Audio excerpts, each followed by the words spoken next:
This community is an historical neighborhood. It's been here since the 1800s. Many of the people in this community were part of the neighborhood that would feed its community, part of the Black Panthers. I mean, just a whole community of people. This was once a thriving blues community.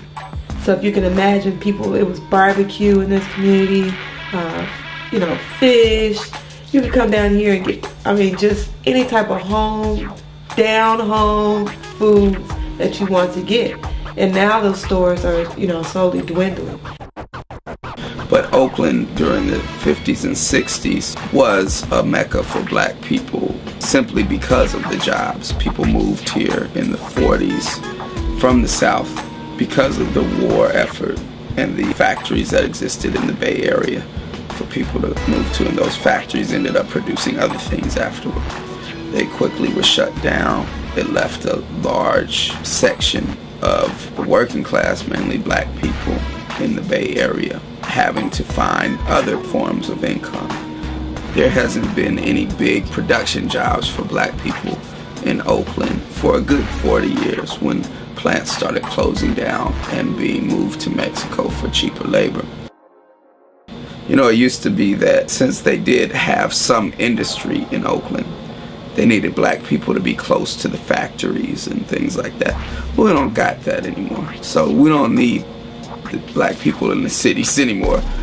We know that one way that gentrification works is by saying to people that may be consciously or unconsciously racist that you won't have to deal with these Black people that are here.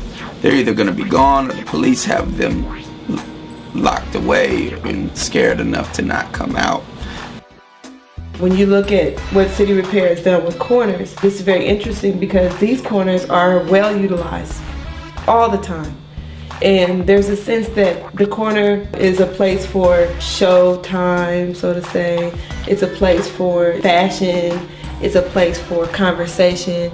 But it's never really a comfortable place because you can have enforcement coming at any time. People will call the police on people if they see a bunch of young Black people hanging out on the corner, and just call the police. The police will come and harass people and this and that. And even if nobody gets arrested for having things, after a while people are like, I'm not hanging out there. That in Oakland they had 350 cops just 3.5 years ago. Now they got 1,000 cops patrolling Black people. San Francisco's double its police force, and every area, major metropolis where Black people live all across this country, they've doubled, tripled, and quadrupled their police force, equipped them with tanks, all kinds. We got to stop it, brother. Let's get together and unify.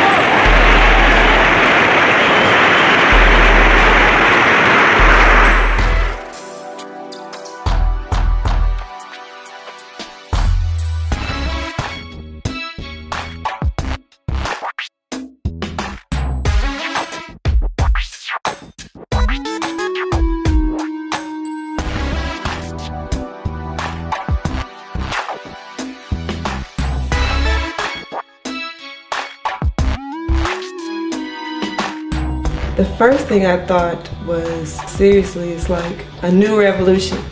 I thought of communities becoming involved in something that they hadn't ordinarily become involved in before. It seemed like a movement that this community had seen before, but in a different sense. It meant that there was more connectivity between each other. There was more communication. And the idea is that some people will move in and integrate into Black neighborhoods that really want to be part of the community. But the way to fight this taking over of a neighborhood is to make art and make things where the neighborhood can congregate more. And that if you're going to come, you're going to end up having to be part of the community. So if we create art and create things that make more community, rather than just beautify the property, but beautify the ways that we can interact with each other, then that will in turn beautify the landscape and the property too.